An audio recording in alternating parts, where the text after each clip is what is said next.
आज मेरे घर में पूजा रखी थी और प्रसाद में बोला गया था कि सुखड़ी चढ़ाना है। तो मुझे ये रेसिपी बनानी आती नहीं थी। मैंने किसी आंटी से पूछा था और उन्होंने मुझे बताया था कि इसे कैसे बनाते हैं। मैंने बिल्कुल उसी चीज़ को फॉलो करके इस रेसिपी को बनाया और फिर जब मैंने बनाया तो मुझे विश्वास ही नहीं हुआ कि ये मेरे से बन गई और इतनी यम्मी और इतनी अच्छी बनी, बिल्कुल मिठाई जैसी लग रही थी। लग ही नहीं रहा था कि आटे की बनी हुई कोई रेसिपी है। तो फ्रेंड्स, आप भी बनाइए इस सुखड़ी को, और अगर सर्दियों का मौसम आने वाला है तो उसमें आप बनाइए और इसे खाइए और आपकी बॉडी में भी गर्माहट रहेगी और ये बहुत ही अच्छा टेस्ट देता है।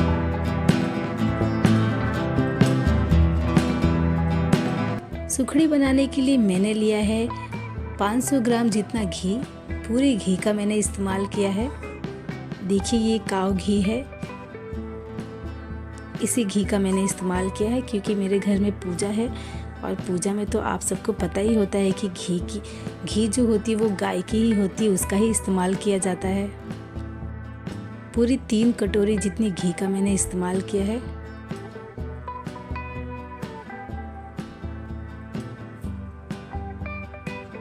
घी को हल्का सा गर्म होने देंगे। गैस की फ्लेम बिल्कुल लो रखना है। मैंने आटा लिया है। आटे को मैंने पहले ही छान लिया था और उसे थोड़ा थोड़ा करके घी में ऐड कर रही हूँ।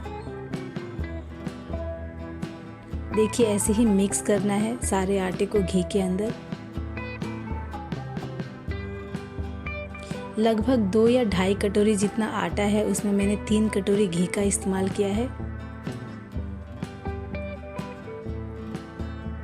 अब इनको मैंने पूरे अच्छे से मिक्स कर लिया है। पूरे अच्छे से मिक्स करना है फ्रेंड्स, और जब तक इसमें, और गैस का फ्लेम भी लो रखना है, हाई नहीं रखना, वरना ये कच्चे रह जाएंगे और नीचे से पकड़ लेंगे और जल भी जाएंगे। तो बिल्कुल लो फ्लेम पे धीमे धीमे इसे 5 से 7 मिनट तक भूनिए। इससे आपको कैसे पता चलेगा कि ये भून गए? जब ये भून जाएंगे तो घी अपने जो आटे में से ना ऊपर रिलीज़ होने लगेगी और ऊपर दिखने लगेगी, तो आपको पता चल जाएगा कि हमारा जो आटा है वो भून गया है और उसमें से एक अच्छी सी खुशबू भी आएगी। पैकेट्स में थोड़े से घी हैं, वो भी मैंने पूरा अच्छे से निचोड़ के इस्तेमाल कर लिया। इसे चलाते जाना है ताकि ये नीचे की परत में चिपके नहीं और काला ना हो जाए, इसलिए इसे चलाते रहना है। फ्रेंड्स, ये हल्का हल्का भून चुका है। इसमें से खुशबू भी बहुत अच्छी सी आ रही है। पूरे घर में खुशबू ही खुशबू फैल गई है। लेकिन अभी भी ये 2 मिनट और पकेंगे। इसका कलर चेंज हो गया है, पर इस वीडियो में आपको दिखता नहीं होगा, लेकिन ये हल्का सा रेडिश कलर में हो चुका है। हल्का सा लाल हो जाए तो समझ जाना कि आपका जो आटा है वो भून गया है। बस इसे चलाते रहिएगा। इसमें आप सोडे का भी इस्तेमाल कर सकते हैं, पर मैंने इसमें कुछ भी इस्तेमाल नहीं किया है क्योंकि मुझे इसे प्रसाद में रखना है। हमारा जो आटा है वो भून गया है, तो उसमें मैं अब गुड़ का इस्तेमाल कर रही हूँ। आप कोई भी गुड़ का इस्तेमाल कर सकते हैं। मैंने जो लाल कलर की गुड़ आती है उसका इस्तेमाल किया। आप सफ़ेद वाले का भी कर सकते हैं। गुड़ को भी मैंने मिक्स कर लिया है और अच्छे से मिक्स कर लिया है।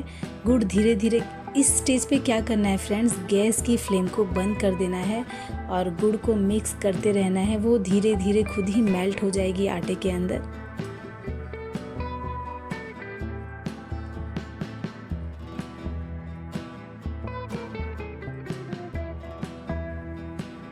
मैंने 2 थाली में पूरे जितने भी सुखड़ी थी उसको फैला लिया है। कटोरी से अच्छे से प्लेन कर लिया है और उसे 5 मिनट के लिए सूखने के लिए छोड़ दिया था। अब मैं इसे पीसेस में कट कर लेती हूँ। बर्फ़ी के आकार में मैं इसे कट करती हूँ।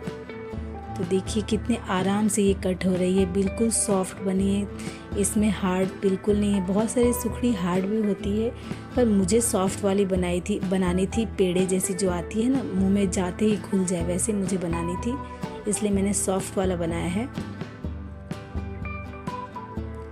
अब मैं इसे पतले पतले स्लाइस में काट लेती हूँ, बर्फ़ी के जैसे। मैं आपको कट करके दिखाती हूँ कि ये कितने सॉफ्ट और कितने अच्छे बने हुए हैं।